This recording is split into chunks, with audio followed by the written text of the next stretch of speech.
Hey there, Game Forge members. This is another player spotlight for the past winner of the American Express, Andrew Landry. Sorry for the delay in this. We were down at the PGA show. It was hard to get time to cut out a video. And this is over 2 rounds. Due to the fact that they played multiple courses, it was hard to pull together data for all of that. So let's take a quick look at what Mr. Landry did and how he prevailed. If you look at his GFI report, it definitely looks like a winner. Everything is left and way left of the bar. You can see here he was averaging 5.5 under per round. His BIPS rate was at 71%, so that means of the opportunities he was given, he made 70%. And really where that pans out is you can see that he had 10 in positions per round. So basically he was converting close to 7 of those every time per round, making 7 birdies. And if you look up here, it matches it perfectly, right? 7 birdies per round, 1.5 bogeys. So what you can see is he was giving himself really high amounts of opportunities to convert birdie, and he did a really good job of doing that. As we go through, he did what he needed to do everywhere throughout the board. He avoided 3 putts. You can see he actually made more bombs. So he made more putts outside of 20 feet than he did 3 putt. Those are numbers that are really showing you're getting it done on the putting green. And, of course, a 71% BIP. His go-forwards were high, and his par 5 scoring once again shows you that he was taking care of business on the areas where we were able to predict score. So he did a great job at going forward on par 5s and also putting himself in position to score. Let's take a look at his approach data.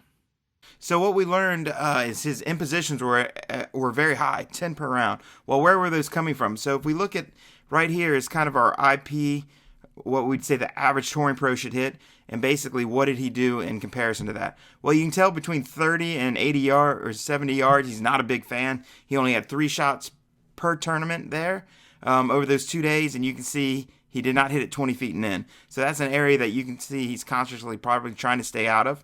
But if you look outside of that, between 80 and 190 yards, he was at or well above the average scoring for the average PGA touring professional. So what does that really mean? That means he gave himself, if you look up here, opportunities gained, he gave himself 4 more opportunities than the field did due to his ball striking in these zones. So when we go back and look at in positions, what does that really mean? He gave himself 4 more opportunities than the average tour player did in that same zone. And you can look at his accuracy rating is at 113. So really, really high. He was hitting it 13 percentage points better than the average tour player. So again, if you look at the highest densities he had, here at 6, he had 6 shots between 160 and 170. You can see he was converting at a 66% rate for hitting an in position, which is phenomenal, when the average is roughly, I would say, somewhere around 30%. So he was twice as likely from that zone to hit it 20 feet and in than the field. And then you can see here he had 4 shots. He was above. So again, you can see ball striking was a big piece of putting Andrew out in front of the crowds. Let's go look at his trends real quick. So let's take a quick at Andrew Landry's trends, let's say over the last 6 months or so, going back from July 2019 all the way through the Sony Open, which was last week, and then we'll actually break open to the American Express and see the difference. So what we can start to see is there's definitely a trend of scores are going in the wrong direction. So let's try to figure out where his decay was coming in score. First thing we're going to do is look at his greens in regulation. You can see his greens, once again, over these months where he's averaging 3 under and all the way up, getting above par. You can kind of see that his ball striking, his greens and regulations are definitely trending in the wrong direction. And more so, what were his opportunities, which we call in positions? How many times did he hit 20 feet and in? And once again, you can see here when he was averaging 3 over, he's averaging well over 8 birdie putts per round, all the way down to the Sony Open where he's averaging 4. So once again, you can really start to see his trend for scoring going in the wrong direction. Also, what we'll do is we'll take a look at his conversion rates. So sometimes you can manage to hang on if your ball striking starts to lower by putting better, by making more conversions.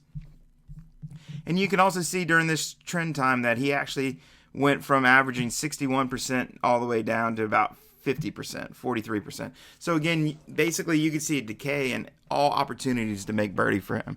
But what changed? So, well, let's jump in here and actually look at. So let's go in here and change dates, and we're going to add the Sony Open. So you can see that trend line actually got dropped greatly. And if we come down here and look at tournament to tournament, look at the difference between the Sony Open Now, I know the weather was not great and things along that lines, but look at his scoring average of 6.5 over par all the way down to averaging 5.5 under par. So we had about a 12-shot swing in one weekend on the PGA Tour. So what does this teach you? Well, on the PGA Tour, they're all the world's best. Anybody can win on any given weekend. And Andrew Landry definitely proved that to us. But let's see what he did differently inside of that scoring zone. So we can see his score dropped greatly. So let's come in here and actually look at his greens and regulation. So what we see about his greens, he basically averaged 15 greens, where at the Sony he was averaging 10. So 5 more greens. So again, you can see by far this was his best ball striking tournament on average so far over the last 6 months. And we can look at his in positions have grown. So once again, his in positions were averaging 10, where at the Sony he was averaging 4. And again, through this stretch, he was averaging close to about 8 in positions. So again, you can see he kind of bucked the trend. He was decreasing, and then all of a sudden the American Express came on, and he was just on fire. So it's really fascinating to see how Andrew Landry went from taking a trend line that was going in the negative direction and flipping it in one weekend, which hats off to him.